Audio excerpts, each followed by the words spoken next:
Hello everybody, welcome to computerhandle.com and welcome to this, second lecture of this chapter, Pseudocode. So, we're going to very quickly just revise the input, output, and arithmetic, and then we're going to learn how to implement them in Pseudocode, and of course we'll conclude the lecture with an example question.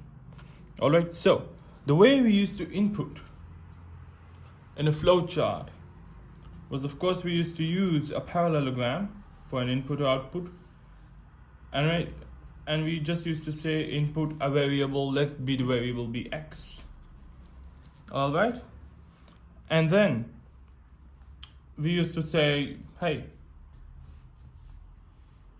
let x plus 1, which means whatever the value of x you input is going to increase the value by 1, and then of course you're going to say output x. So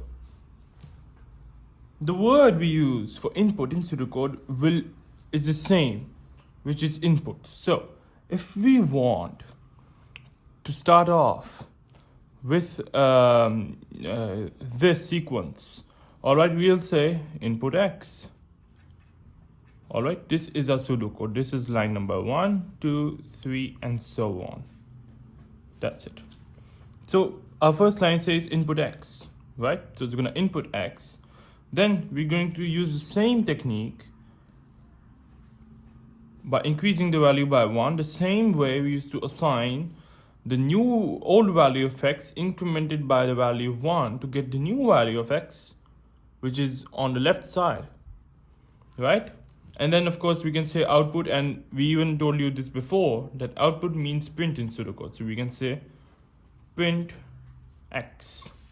Alright, these are the three basic ways we input a variable, process it using arithmetic, and output it.